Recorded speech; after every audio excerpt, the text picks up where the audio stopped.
하느님께서 예레미야에게 말씀하십니다. 주님의 집에 예배하러 오는 유다의 모든 주민들에게 내가 명령한 모든 말을 한마디도 빼놓지 말고 전하여라. 한마디도 빼놓지 말고 전하여라 라는 말씀은 살짝 빼고 싶은 말도 있다는 의미입니다. 사람들이 듣기 싫어하는 말을 굳이 하고 싶지는 않거든요. 하느님은 말씀하십니다. 한마디도 빼놓지 말고 전하여라. 너희가 내 말을 듣지 않고 내가 너희 앞에 세워둔 내 법대로 걷지 않는다면 나는 이 집을 실로처럼 만들어버리고 이 도성을 저주의 대상이 되게 하겠다. 예레미야가 주님의 말씀을 한마디도 빼놓지 않고 전했을 때 사제들과 예언자들과 온 백성이 그를 붙잡고 말합니다. 너는 반드시 죽어야 한다. 어찌하여 네가 이 집이 실로처럼 되고 이 도성이 아무도 살 수 없는 폐허가 되리라고 예언하느냐 하며 죽이려고 합니다.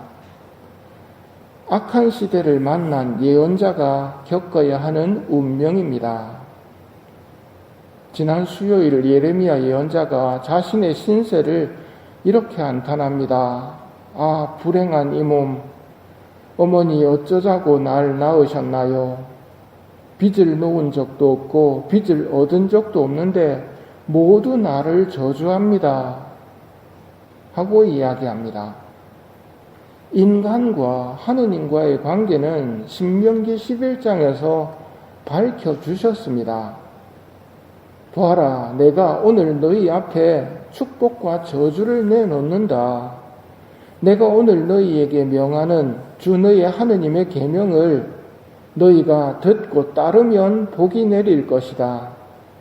그러나 너희가 주 너희 하느님의 계명을 듣지 않고 알지도 못하는 다른 신들을 따라가면 저주가 내릴 것이다. 하느님을 떠나 악한 생활을 하는 사람에게 참 예언자는 경고를 해야 합니다. 그런데 사람들이 모두 싫어하며 말합니다. 너는 반드시 죽어야 한다. 대표적으로 죽은 분이 예수님입니다. 매일미사책 안석은 수녀님의 오늘의 묵상입니다. 이스라엘 백성의 잘못은 자기 뜻을 하느님의 뜻으로 만들려고 했다는 겁니다. 우리는 구원받고 우리는 잘 될 것이다. 이게 하느님의 뜻이다. 이렇게 하느님이 선포할 수는 있어도 심판을 선포할 수는 없다. 이게 이스라엘 백성의 건방진 태도입니다.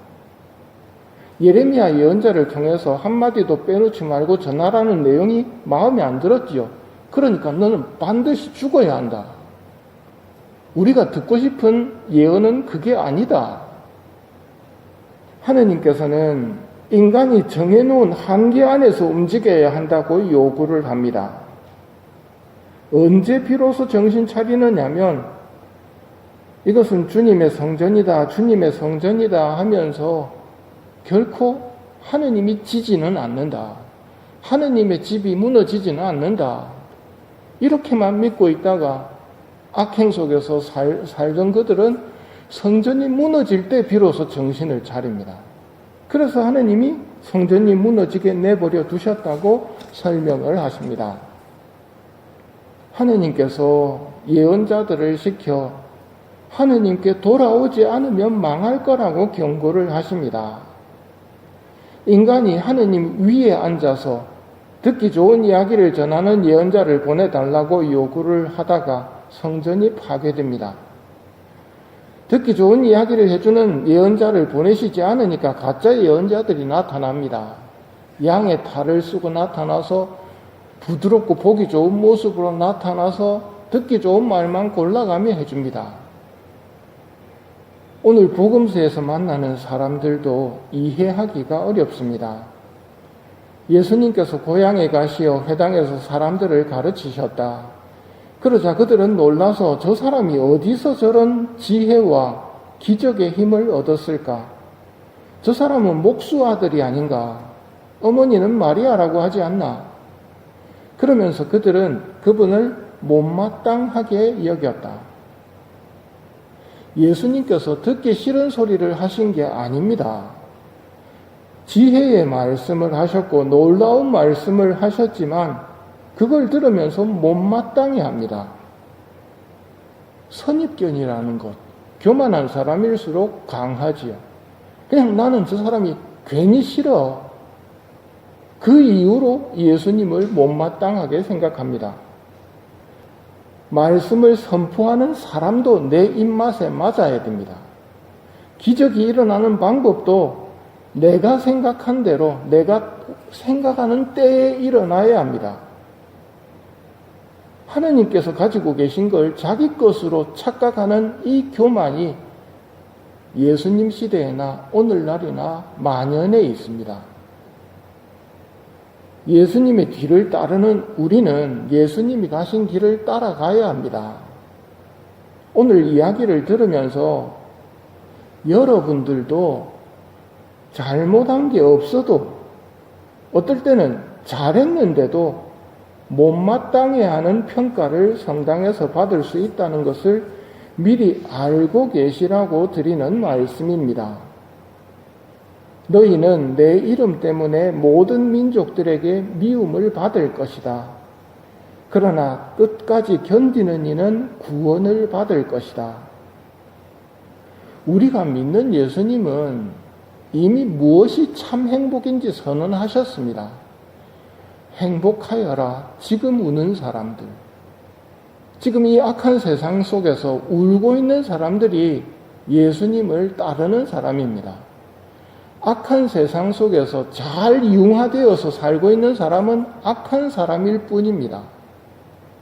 악한 세상에서 우는 사람들에게 예수님께서 기뻐하고 즐거워하라고 말씀하십니다. 왜냐하면 너희가 하늘에서 받을 상이 크기 때문에 영원한 상을 받을 때 얼마만큼 크게 돌려주실지 하느님의 선하신 만큼 돌려받을 때 비로소 이거는 내가 겪은 것에 비해서 말할 수 없이 큰 은총이다 하며 기뻐하며 영원한 세상 속으로 들어갈 것입니다. 그래서 우리는 예수님을 따릅니다. 예수님의 이름 때문에 모든 민족들에게 미움을 받으면서도 끝까지 견디어 구원을 받으려는 것입니다. 예수님을 따르려면 제 십자가를 지고 따라야 합니다. 우리는 하늘나라, 즉 밭에 묻힌 보물에 대한 희망으로 살아갑니다. 그래서 기쁘게 살아갑니다. 기뻐하고 뛰놀아라. 보라, 너희가 하늘에서 받을 상이 크다. 그러면서 사실 그들의 조상들도 예언자들을 그렇게 대하였다. 예언자들을 어떻게 대했습니까? 미워하고 쫓아내고 모욕하고 중상하면 이 세상에서는 눈물을 흘리겠지만 너희는 행복하다 하고 예수님께서 선언하십니다. 예레미야 예언자도 예수님도 사람들로부터 거부되는 이야기를 들었습니다. 악한 세상은 예언자도 예수님도 다 거부합니다. 자기 뜻대로 하려는 어리석은 인간의 교만은 예나 지금이나 똑같습니다. 그런 사람은 자기가 듣고 싶은 것만 듣고 믿고 싶은 것만 믿습니다. 그가 하는 기도는 그저 하느님에게 하는 요구일 뿐 하느님이 나에게 바라시는 사랑은 찾아볼 수가 없습니다. 어린이와 같은 겸손한 마음과 순박한 마음을 청하며 이 미사를 봉헌합시다.